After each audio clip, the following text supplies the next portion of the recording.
working on thinning this mustard cover crop out from between the garlic. We planted the garlic in fall, and the mustard is supposed to keep the click beetles and wireworms at bay. So it's an experiment we're trying. We're supposed to use brown mustard, but this is a different type of mustard. Farmer Neil has plucked the mustard out of this side and laid it in the rows, and I'm going to try to copy what he did and do the same on this other side here.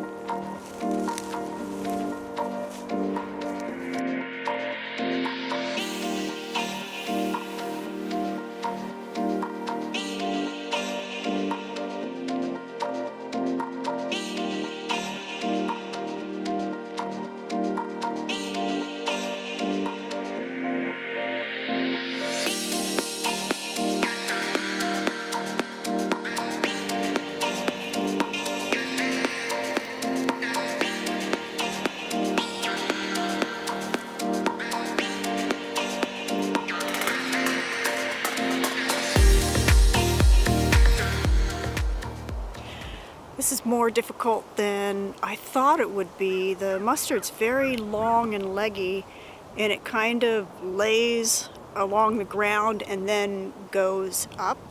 So you have to try to pull this from around the garlic without snapping the garlic off, and then lay it in the path and in between the garlic so that when we till it later, the nutrients that were collected from that cover crop will go back into the soil.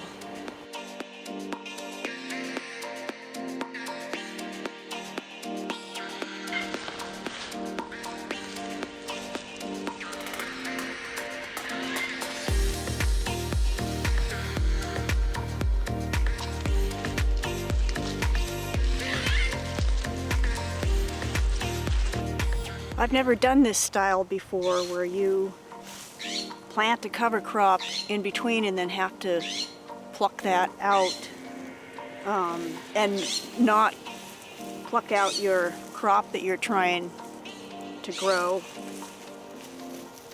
I'm really happy to be learning this style.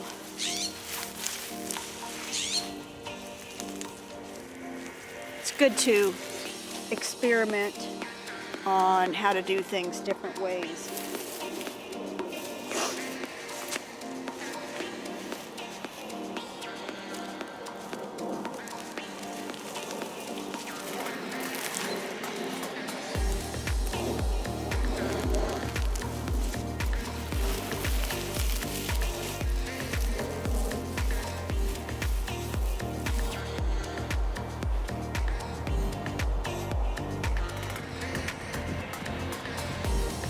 I'm finding it's easier to kind of clear out a whole area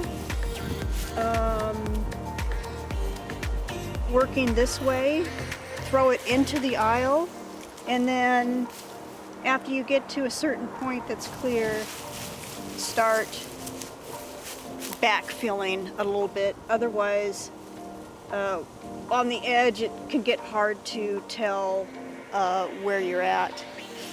Trying to figure out how to do this the most efficient way. First time I've done it.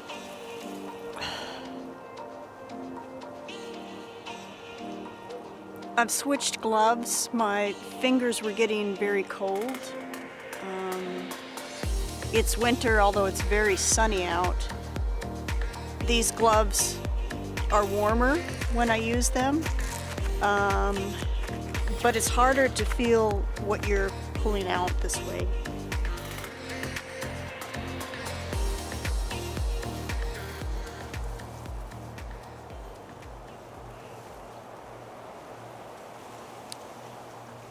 So I'm just about done with the entire section here of pulling out the mustard.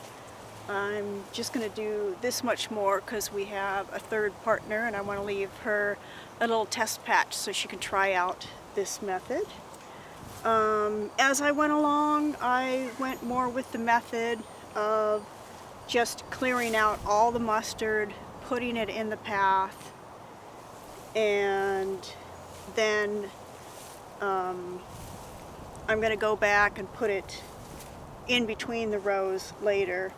And what I've been doing is just pulling from very outside of the row and then moving in so that it's all kind of clear before I get to the next section. So I'm just going to finish up here.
Well, that last part didn't take very long at all, and so that's all there is for this section of the mustard trimming.